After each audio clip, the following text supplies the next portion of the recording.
Bonjour à chacun d'entre vous, ici et ailleurs. Donc il me revient, et le président du comité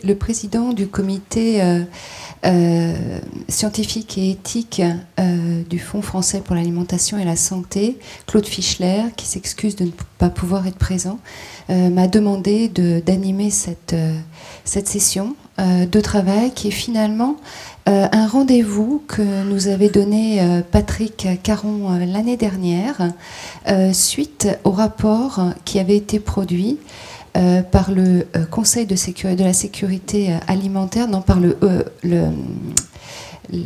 comité des experts de haut niveau du Conseil de la sécurité alimentaire, qui avait été mandaté pour travailler sur nutrition et sécurité alimentaire. Et ce rendez-vous est tout à fait important et exceptionnel pour que les uns et les autres, nous puissions être à la fois avertis et acteurs de ce qui peut se passer sur la suite.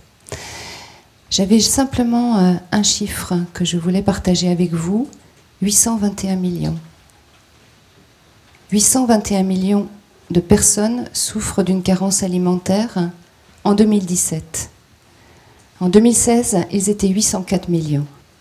Autrement dit, sur 10 personnes ou sur 9 personnes dans la salle ici présentes, vous en avez une au moins dans votre champ qui pourrait souffrir d'une carence alimentaire si dans la salle ou ailleurs nous représentions la population mondiale. 11% de la population mondiale. Donc c'est à la fois une problématique locale et globale qui a aussi des effets sur les générations suivantes, on le sait de plus en plus, et où il faut toujours garder en tête l'imbrication des échelles, des acteurs et le caractère multifactoriel. Complexe, allez-vous me dire. Moi, je le traduirais plutôt dans le fait que les actions ne peuvent être que distribuées et où chacun peut agir. Ce qui veut dire que si elles sont distribuées et discrètes, il faut un cadre politique argumenté et ferme.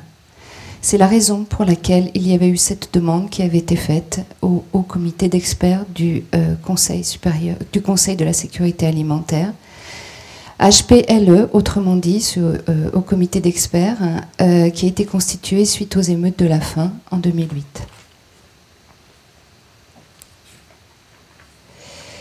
Ce rapport, Nutrition et sécurité alimentaire, avait été présenté l'année dernière par Patrick Caron dans le cadre proposé par le Fonds français pour l'alimentation et la santé, en avant-première pour pouvoir poser les éléments de réflexion. C'était un rapport qui visait à en parler, à en débattre et à voir comment les uns et les autres peuvent agir. La présentation que chacun peut retrouver sur le site du Fonds français pour l'alimentation et la santé montrait qu'en fait, on pouvait se faire une représentation de cette situation complexe et discrète, ou discrétisée sur un grand nombre de dimensions, et où on pouvait retenir finalement 3 grands axes de réflexion, qui était un axe autour de la chaîne d'approvisionnement alimentaire, un axe autour de l'environnement alimentaire et un axe autour du comportement des acteurs. J'ai extrait cette représentation du rapport lui-même, dont la qualité a été unanimement saluée, parce qu'elle permet en fait de positionner un certain nombre d'actions dans leur diversité et dans la diversité des échelles auxquelles il fait appel.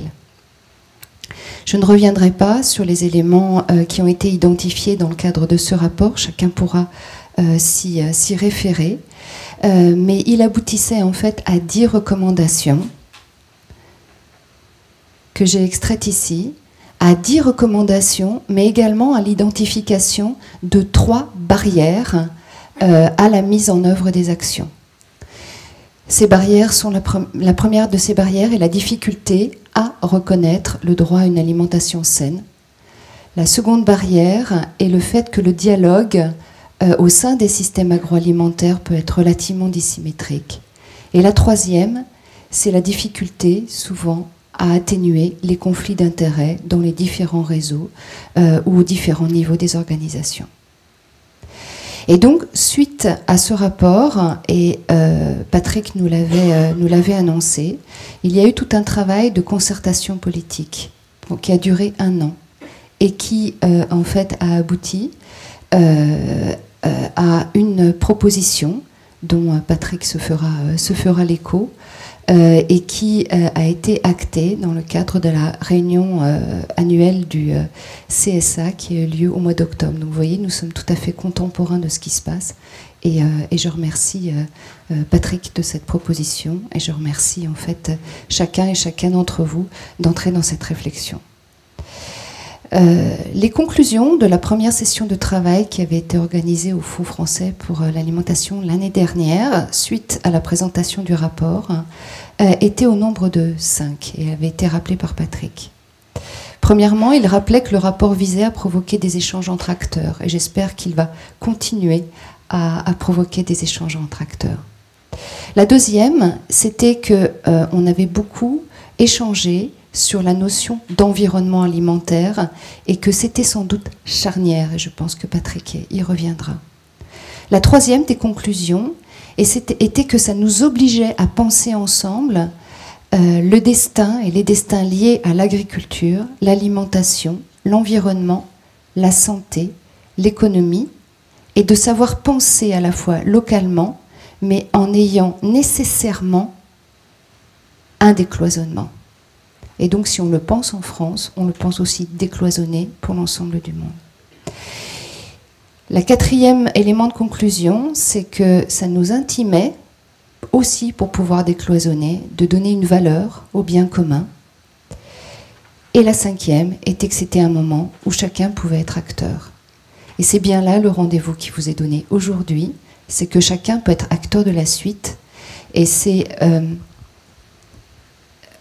la raison pour laquelle nous avons construit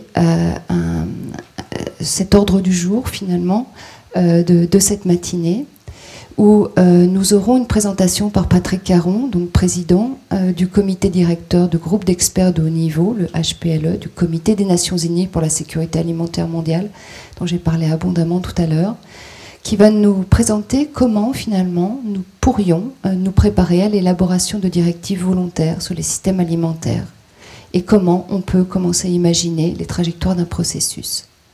Ensuite, nous aurons une conférence d'Hervé Guillaumard, qui est directeur de recherche à l'INRA, grand spécialiste de la politique agricole commune, et il va nous entraîner dans un changement d'échelle et regarder au niveau européen quelles sont les considérations liées à la malnutrition dans la politique agricole commune.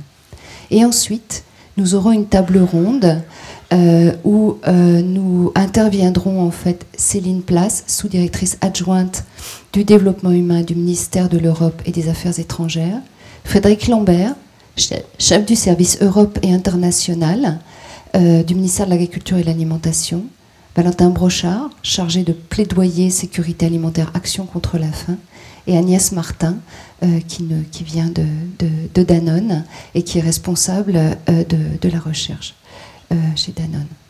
Et ensuite, nous aurons une discussion générale avant la conclusion qui sera donnée par Daniel Nero, directeur général du Fonds français pour l'alimentation et la santé. Nous allons devoir vraiment gérer les temps, donc je pense que tout le monde va me haïr à la fin de cette journée, à la fin de cette matinée, puisque en fait l'organisation qui vous est proposée à tous et à vous aussi à distance, puisque nous recueillerons aussi toutes vos questions à distance, eh bien elle sera d'avoir des conférences, 5 minutes de questions après chaque conférence sur les questions brûlantes de compréhension.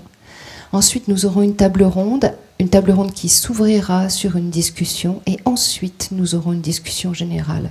Et je serai chargée de cadencer les temps. Voilà. Voilà le menu de cette matinée. Bien, merci de votre présence, et je remercie en fait tous les participants, à la fois conférenciers et participants de la table ronde, d'avoir répondu favorablement à l'invitation du Fonds français.